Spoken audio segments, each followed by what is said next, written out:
Well, hello, hope you enjoyed that. That was my approximation of Clair De Lune by Claude Debussy. It's the third movement from the Sweet Bergamasque piano composition.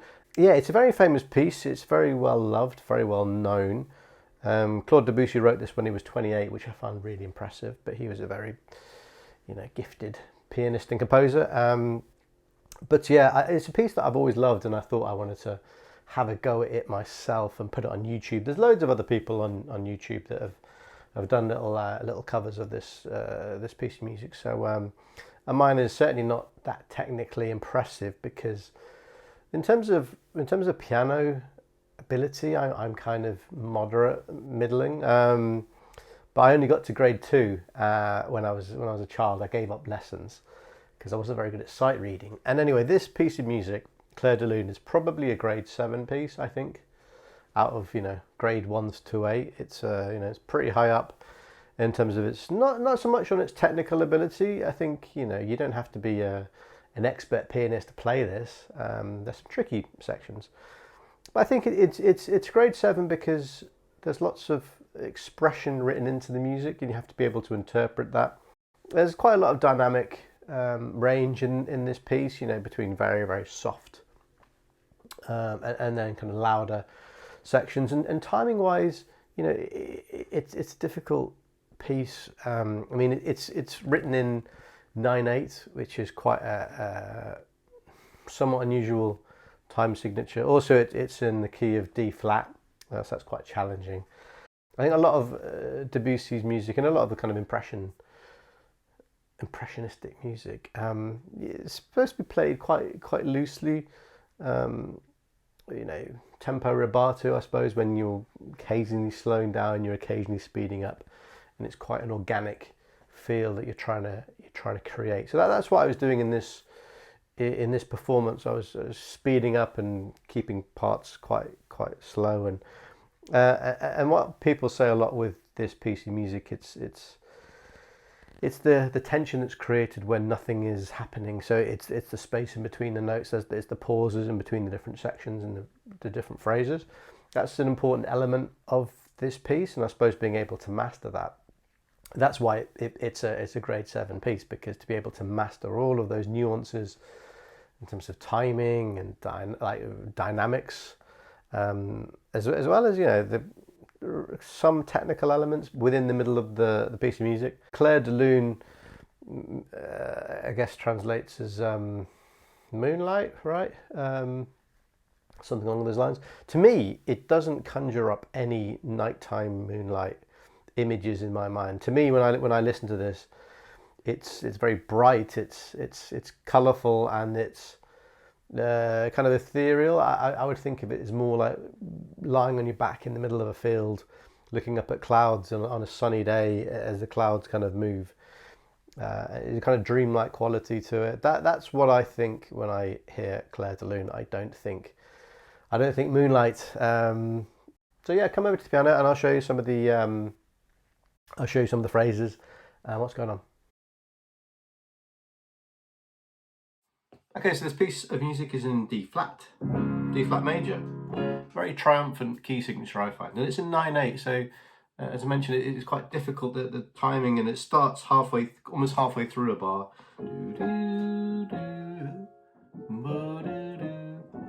And that's kind of like, it's a really interesting chord. You know, you could use an F7, but it's this diminished, kind of G flat diminished.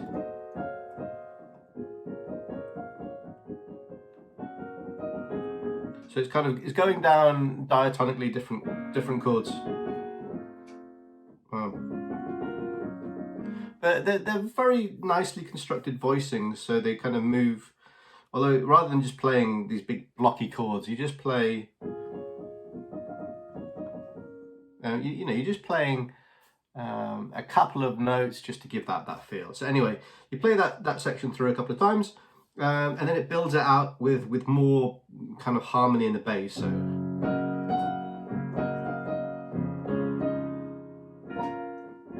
and it's got these quite big chords. I mean, they tend to just be like within an octave. So as long as you can comfortably play an octave in your right hand,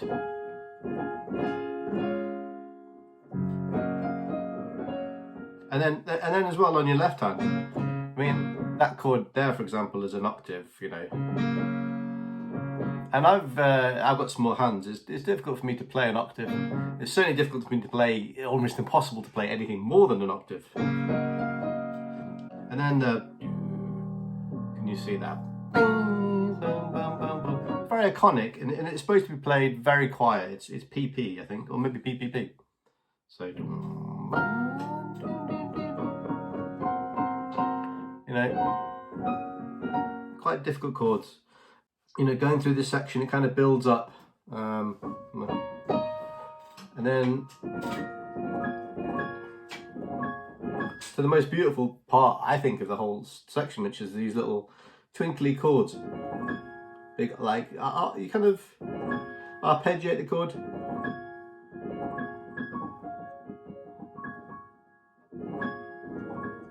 And that's just incredible. So that's.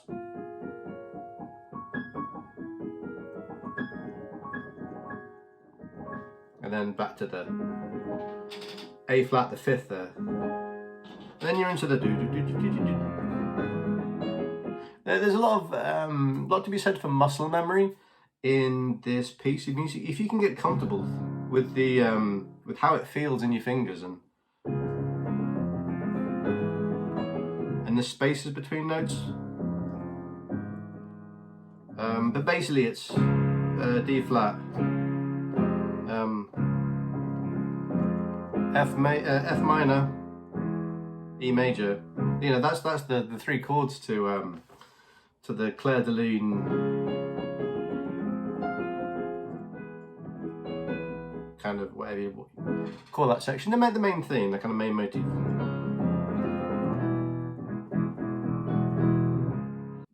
And then kind of gets into some of the more difficult sections, where it's got this. I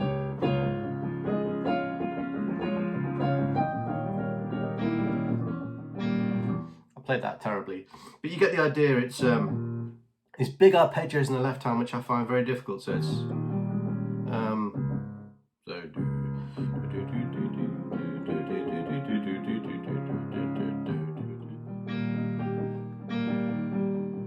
So it's basically a big kind of D flat major arpeggio to an E flat arpeggio.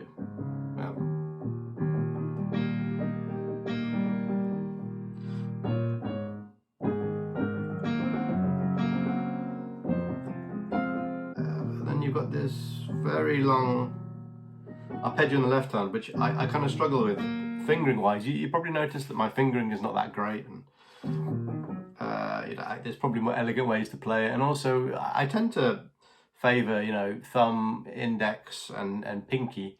Not that great with my third and ring fingers, but so yeah, I find, you know, my advice is just to find fingering that works for you. Find fingering you find comfortable and you can work it. I mean, technically I'm not playing it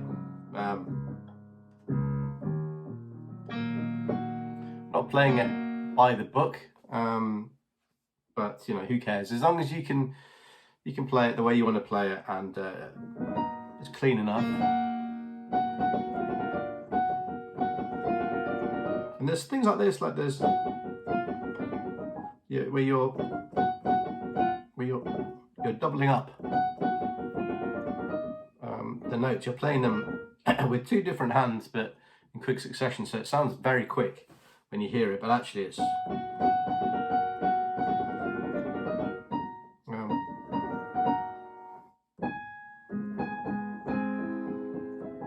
and then this kind of C major augmented chord leads you into the main theme, but it's played up an octave. And you're into this kind of big crescendo bit.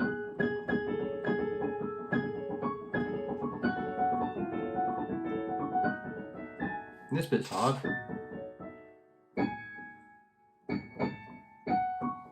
You're going dee doo dee doo, and then you need to jump down.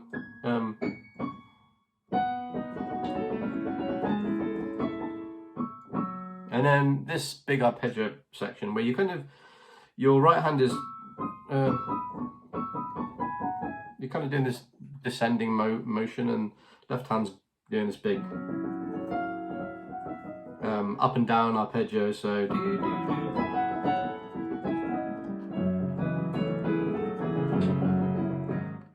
you know, that was again not very clean. I can play it much cleaner when I practice it, but just to give you an idea of kind of roughly what's going on. And then you're into this this section,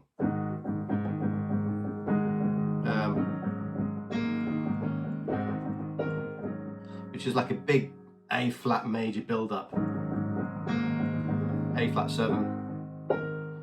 And then I think this is the hardest piece out of, or the hardest section of the entire piece for me anyway, because it's crazy. In the left hand you're doing this do do do do do do do do do.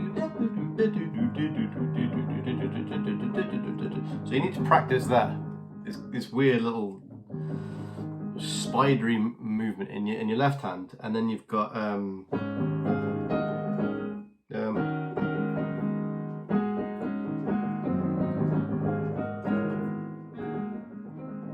anyway, I can play that just about cleanly. But it's very difficult, that section. And then you're into the rest of the piece. Actually is quite easy, dare I say it. Once you've got past that horrible section, it's just because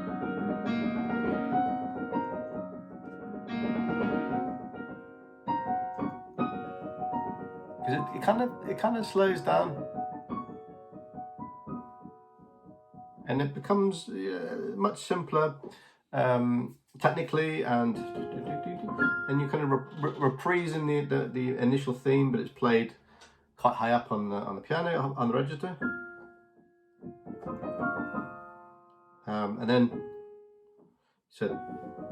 And then there, that's interesting. Rather than playing this kind of G flat diminished, you're playing an F7. Yeah.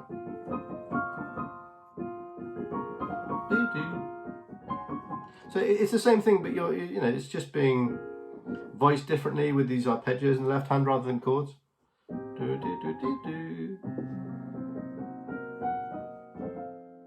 But, you know, lovely stuff.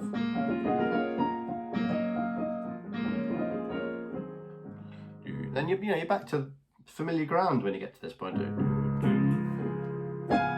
And this is cool. I always loved that. When I used to listen to this piece of music, I loved just how rich that chord sounded. But you've basically got your D flat 5th one, and then these kind of 3rd, 5th little chords.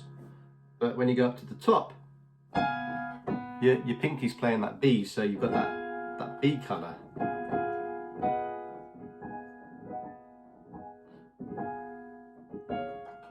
That's the same as the first time.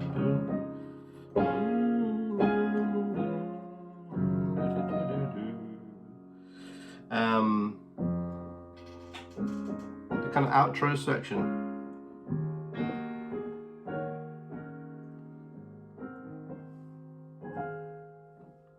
Very delicate, very beautiful, and then you're into the. One last time, you've got this. You've got that, you know, main theme section, but it's played simpler.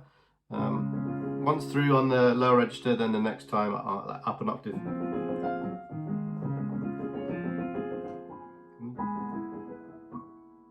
This big E major, and that's great. I love that. A lot of tension, and it finally releases with a big. What's that? 1, 2, 3, 4, 5 octave D flat major arpeggio, and then the final chord is kind of like shimmering little arpeggiated chord there. So that's it. I mean, you know, I played that through very quickly and very badly, but you kind of get the idea. Lots of different sections. You know, playing it cleanly is difficult, but once you've got that down, then that's when the hard work really starts in a way. You know, as I said during my review, to be able to piece it all together and get the dynamics and the right kind of tempo, as well as, you know, trying to invoke a bit of emotion as well, having the right pauses, it's tricky. It's tricky one to master, and my version is not great. But I'm happy that I can actually play it from start to finish, and something that kind of resembles, it approximates Clair De Lune. Certainly to the unsophisticated ear, let's say, it will probably sound quite impressive. But to a pianist, you know, my version's not going to be, it's not going to quite cut it. But you know, it's an approximation. Very good.